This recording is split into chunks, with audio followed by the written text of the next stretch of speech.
Το Argus V375BLN είναι ένα διαδραστικό αυτοπορτρέτο.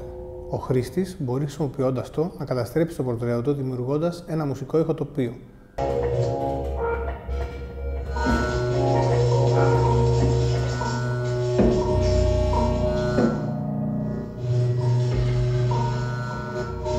Το έργο ερευνά τη σχέση του ανθρώπου που παρακολουθεί και παρακολουθείται. Χρησιμοποιεί τον αρχαίο ελληνικό μύθο του Άργου Πανόπτη, από τον οποίο προκύπτει και το όνομα Πανόπτικων που έδωσε ο Μπένθαμ το 1787 στο πρότυπο μοντέλο φυλακών. Ιδέα που χρησιμοποίησε ο Φουκώ για να μιλήσει για το συστημικό έλεγχο των πολιτών. Άργους λέγεται και ντρόμο του Αμερικανικού στρατού που χρησιμοποιήθηκε στο Αφγανιστάν. Φέρει τη μεγαλύτερη σε ανάλυση κάμερα στον κόσμο.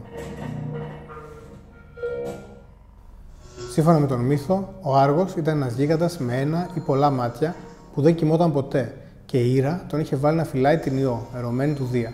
Ο Δίας έστειλε τον Ερμή να την ελευθερώσει. Αυτός αποκοίμησε τον Άργο, παίζοντάς του μουσική και τον σκότωσε.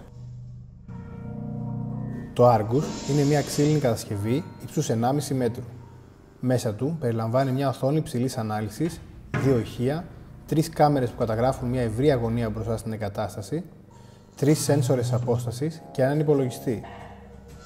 Μέσα από ένα λογισμικό, ο χρήστης μπορεί ανέπαφα να χειρίζεται και ενεργοποιεί μια βιβλιοθήκη προεγκαταστημένων ήχων και οπτικών εφέ. Με αυτόν τον τρόπο μπορεί να παραμορφώσει το πορτρέτο του, δημιουργώντας παράλληλα μια πρωτότυπη μουσική σύνθεση. Η σύνθεση του ηχοτοπίου βασίζεται σε ήχους και μουσικές συνθέσεις που δημιουργήθηκαν για τις ανάγκες του έργου από τον Σάββα Μεταξά, Έλληνα πειραματικό μουσικό. Υπάρχει ακόμα η δυνατότητα το οπτικοακουστικό αποτέλεσμα να μεταδίδεται ζωντανά στο διαδίκτυο.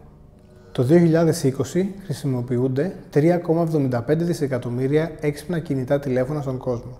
Όλα με δυνατότητες αφίδρομης παρακολούθησης του φυσικού και ψηφιακού περιβάλλοντος στο οποίο ζούμε, ανάγοντας έτσι τους χρήστες τους σε φύλακα και δέσμιο την ίδια στιγμή.